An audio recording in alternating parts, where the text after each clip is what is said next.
Hello YouTube, Diecast Nation here, and today I'm going to be doing a review of the 2005 Ford GT from Jada Toys. Now this '05 Ford GT is part of the Dub City series, and the Dub City series is a series model line of diecast cars manufactured by Jada Toys that have large wheels and are slightly customized. And this Ford GT is obviously no exception. This model has huge wheels. But before I even go on with the review and start talking in detail about the car, I'm going to give you guys a little bit of information about the vehicle that this model was based on, which is the Ford GT.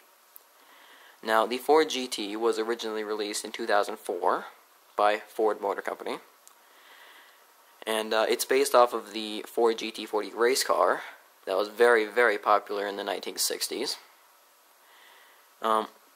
This Ford GT, the real-life one, features a 5.4-liter supercharged V8 that's paired with a 6-speed manual transmission. And, well, let's just say it's pretty damn quick. It's one of the quicker American-made supercars out there. Yeah, that's really all there is to tell about it. I mean, it's got a huge engine, it's fast, and it's a good-looking supercar based on the Ford GT40 race cars of the 60s. Alright, so with that being said, we can go ahead and take a closer look at this 1/24th scale model made by Jada Toys. So let's just take a look around the car first. On the left-hand side, we have some nice pinstriping detail. Here's white stripes going down the side here with a Ford GT logo there. Very nice. Right here we even have a little detail for the hinge for the door. These are air dams to allow air into the engine to help cool it, as this does have a rear-mounted engine. Obviously we have our huge chrome rims there. Right here we have a yellow marker light. It's actually raised off the surface of the paint a little bit. On the front of this vehicle, we have the Ford logo, as this is an officially licensed model. We have this nice double white stripe running down the hood, or the bonnet. These down here are our fog lights, protected by this plastic covering here. This is our huge air dam, which does not, as far as I know of, does not actually serve any purpose, as the engine is in the back, but it just looks very nice. The headlights are another thing on the front of this vehicle. It looks very, very nice, as you can see.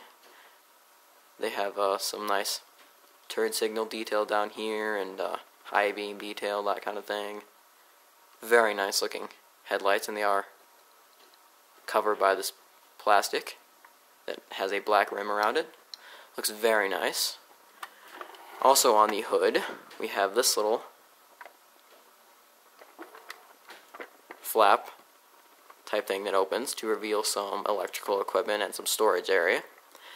These are also air dams that you can see right here.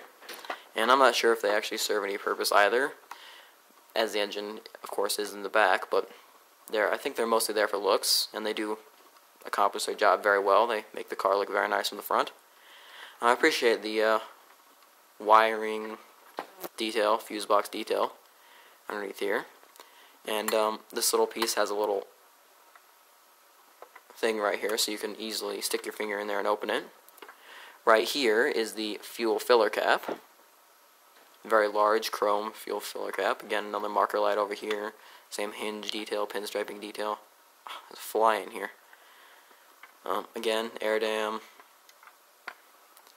Near the rear of the car, we have a red marker light, which it's a little bit hard to distinguish as red because it's the same color red as the body of the car.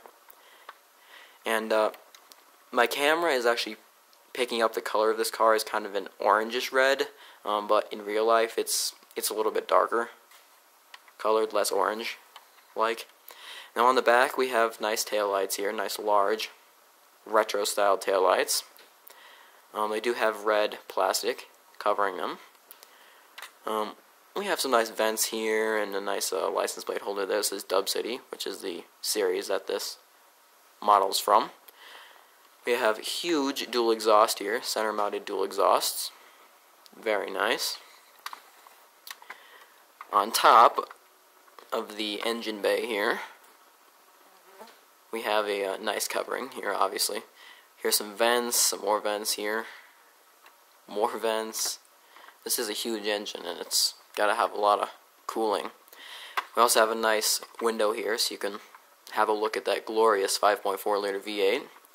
And also, this does open so you can have a better look at the engine bay in there.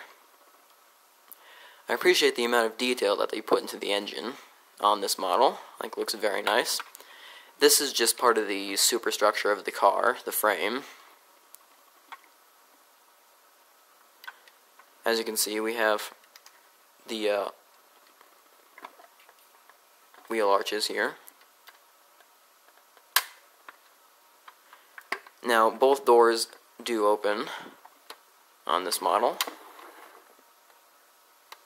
And as you can see, when they do open, they take part of the roof with them, leaving just this little section right here, which is exactly like the 1960s GT40 race cars. See if I can get you in a little bit closer to the interior of this thing. If my camera will focus. There we go. As you can see, we've got all three pedals there. Well, it actually looks like there's four, but I assume that one of them is just a footrest. So, as I said earlier, this does come with a 6-speed manual. And oddly enough, it does not have a shift lever, but it does have a handbrake, so that's good. So if you want to stop, that's great, but if you want to shift, you're screwed. Anyway, a nice classic retro-style Ford steering wheel in there. We've got some nice chrome air vents, nice dashboard detail there, glove box detail. We have our interior mirror there. Overall, the interior in this car is pretty nicely detailed. On the doors here, we have some nice chrome accents there.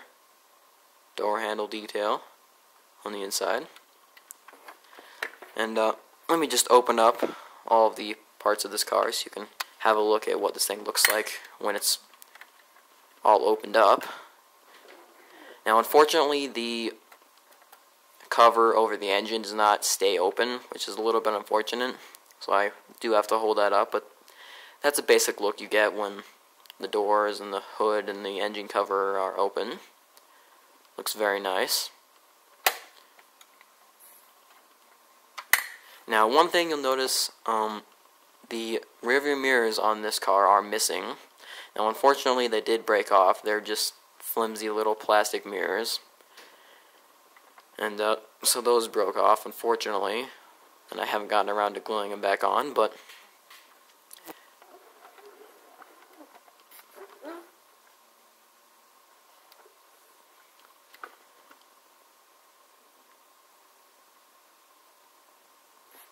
overall, this is a very nice looking model, and it's very heavy.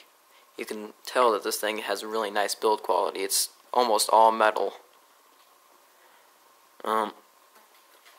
Almost neglected to talk about the wheels in detail. So these are just simple 5-spoke chrome wheels, although they are extremely large. Now, it will be a little bit hard to see in there, but we do have very large brake calipers. And red brake caliper with obviously the silver disc. Now, the tires on these they're extremely thin. They're slicks, basically. They barely have any tread on them. As you can see, they're actually starting to slide off the rim a little bit there, but there's the wheels, and let's go ahead and take a look at the underside of this model. As you can see, the Jada Toys logo here. We have the scale 124. It says Made in China 2004 GT. There's that fly again. Used under license. We don't have a whole lot of driveline detail or axle detail underneath here, which is a little bit unfortunate.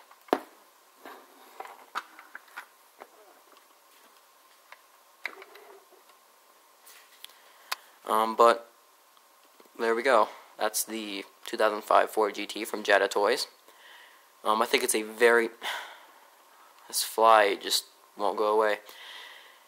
Anyway, I think it's a very nice model. It has very nice build quality, a lot of good details, and I think it's a very good model to pick up. So thank you very much for watching. Stay tuned for more detailed model reviews, and I'll catch you guys next time.